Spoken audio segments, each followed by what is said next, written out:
Hi, I'm Dan Armstrong. I'm the CEO and CTO of Beanfield Metro Connect. For those that may not know us, we're a fiber optic based telecom provider with operations in downtown Toronto and downtown Montreal. I'm speaking to you today because I have been using technology for a lot more than just my career. When I was a very young child, I didn't get along with my peer group like most people do.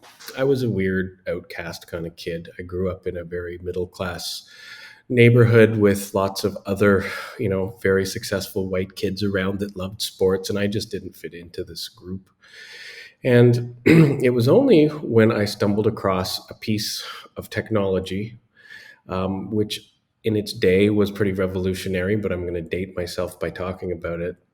I got a CB radio, which, when you think back, is essentially the precursor to the internet and social media. What it did is it allowed me to talk to people that were outside of my neighborhood. And I was able to form a peer group of people, in other words, a community from people that were outside my immediate neighborhood, the ones that I wasn't connecting with.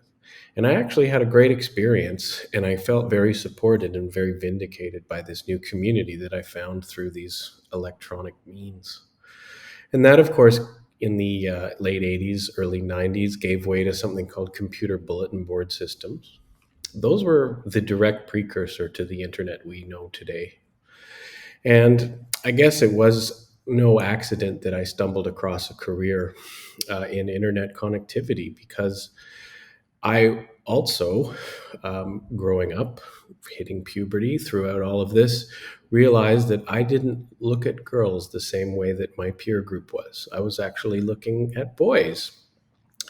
And I was very isolated again. And I managed to find a whole community, through the internet and through these computer bulletin boards to validate the fact that I wasn't weird, I wasn't broken. And in fact, there is a whole queer community out there, and a wonderful support network for people. Then we're not weird and we can do whatever we want in life. And without that electronic means of communication, I probably wouldn't be where I am today. Um, it's been wonderful, and I've formed friendships and wonderful relationships all over the world. I've met most of my friends, certainly, through many degrees of separation, my partner, through electronic means. And it really is fundamental to my belief that you can form communities, not just necessarily in the geographic area around you, but through many, many ways, some of them electronic. I think it's been pretty obvious that this has been a fantastic way to get us through the pandemic. As much as we all hate Zoom, I don't know what we would have done without it. But community is a very important thing.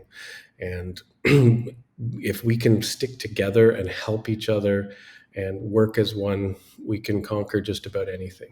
So that is my story, and how technology and has helped me get to become the gay CEO of a fairly large telecommunication company.